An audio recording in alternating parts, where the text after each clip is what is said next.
আসসালামু আলাইকুম প্রিয় রাকিব চ্যানেলের শ্রোতাগণ বন্ধুরা, আশা করি আল্লাহর অশেষ রহমতে সবাই ভালো আছেন। হে আব্দুল্লাহ ইবনে আব্বাস, তবে আমার একটা জিনিসের জন্য আফসোস হয়, সেটা হলো তুমি তোমার পিতা মদিনার নিগ্রো গোলামদের অধিক পছন্দ করত।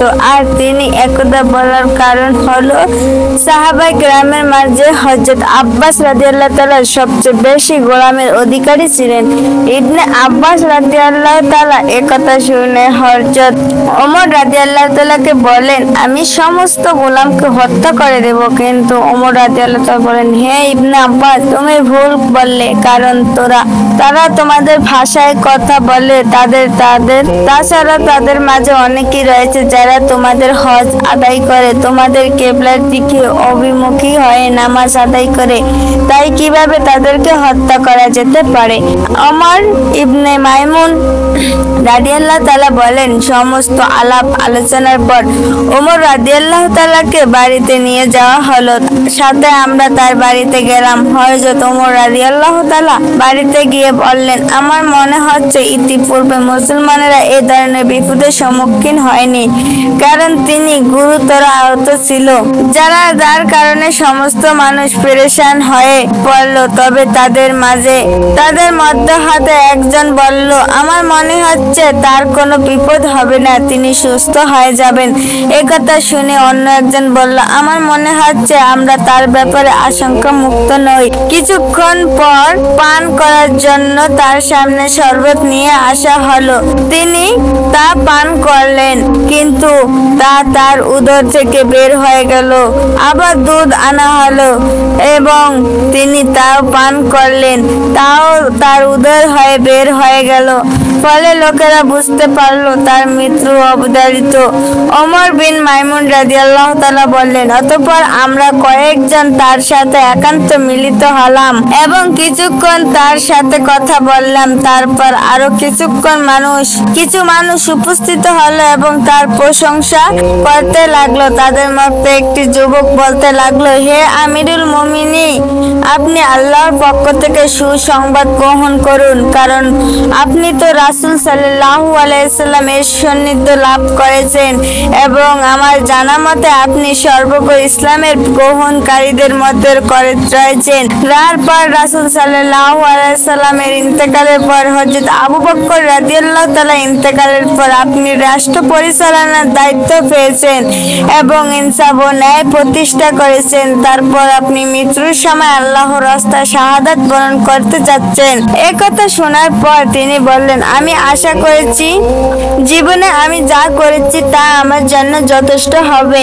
আল্লাহর কাছে আমি তারই কামনা করি। এই আলোচনা শেষ হওয়ার পর যুবকটি চলে যাচ্ছিল। ঠিক তখনই হযরত ওমর রাদিয়াল্লাহু তাআলা দেখলেন যে তার লুঙ্গিটি মাটিতে স্পর্শ করছে। তখন তিনি বললেন, হে ভাতিজা, তুমি তোমার কাপড় টাকনুর উপর পরিধান করো, কেননা তা তোমার কাপড়ের জন্য অধিক পরিচ্ছন্নতাকর এবং আল্লাহ তাকওয়া অর্জন ক্ষেত্রে বড় সহায়ক। তারপর ওমর রাদিয়াল্লাহু তাআলা তার ছেলেকে বলে, হে আব্দুল্লাহ ইবনে ওমর,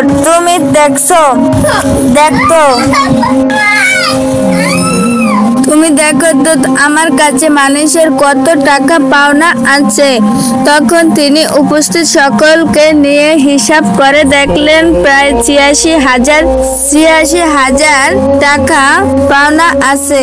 তখন তিনি উপস্থিত সকলকে নিয়ে হিসাব করে দেখলেন প্রায় ৮৬,০০০ দিরহাম।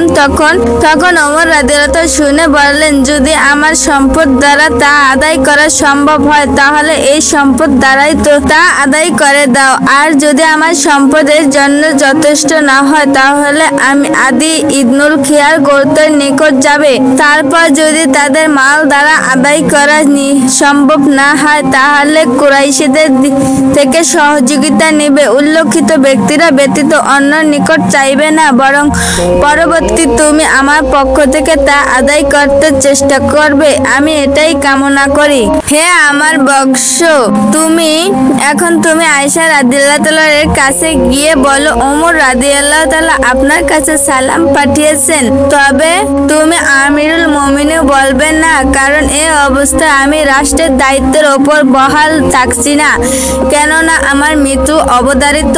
যা হোক, তুমি আয়েশা রাদিয়াল্লাহু তাআলাকে বলবে যে ওমর তার সাথীদের সাথে দাফন হওয়ার অনুমতি চাচ্ছে।